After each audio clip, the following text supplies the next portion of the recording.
இன்றைய தினத்திலும் கூட ஆராதனையை பற்றி அநேக பேர் வித்தியாசமான அபிப்பிராயங்களை சொல்வதை நம்ம கேட்கிறோம். ஆராதனைனா என்ன? ஒவ்வொருத்தவங்களும் ஒவ்வொரு காரியத்தை சொல்றாங்க. எனக்கு பிரியமானவர்களே, தேவனுக்காக சுகந்த பலியாக நம்மளை ஒப்புக் கொடுப்பதுதான் ஆராதனை. அநேக சமயத்துல நம்ம ஆண்டவரை நேசிக்கும் பொழுதே, ஆண்டவர் மேல இருக்கிற அன்பினால நாம் ஆண்டவரை நடனமாடி ஆராதிக்கிறோம். அதே சமயத்துல ஒரு ஆராதனை என்று சொல்லும் பொழுது எந்த ஒரு ஊழியக்காரன் சொல்வதன் மூலமாக ஆராதிப்பது கிடையாது. நம்முடைய இருதயத்திலிருந்து தோன்றுவதுதான் ஆராதனை. தேவன் மேல இருக்கிற அன்பினால, ஆண்டவர் நமக்கு செய்த கிருபையினால நம்ம ஆண்டவருக்கு முழு மனதோடு நம்மளை ஒப்புக் கொடுப்பதுதான் ஆராதனை.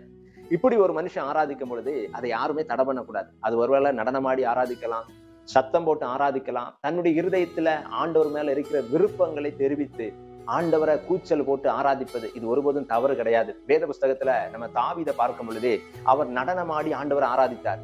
அந்த நடனத்தை தாவீதுடைய மனைவி பார்த்து இழிவாக பேசினார். பாருங்க, இழிவாக பேசினதுனால தன்னுடைய மனைவிக்கு கடைசி வரைக்கும் குழந்தையே கிடையாது. இன்னைக்கு நிறைய பேரு ஆராதனையை தவறாக பேசுறாங்க.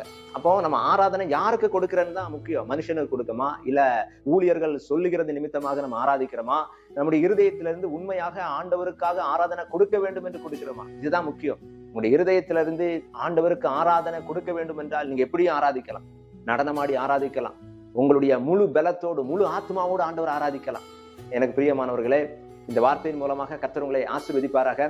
ஆராதனை என்பது அது மனிதர்களுக்கு கொடுப்பதல்ல, அது தேவனுக்கு கொடுப்பது. இந்த வார்த்தையின் மூலமாக கர்த்தர் உங்களை பலப்படுத்தி ஆசீர்வதிப்பாராக. Have a nice day. God bless you.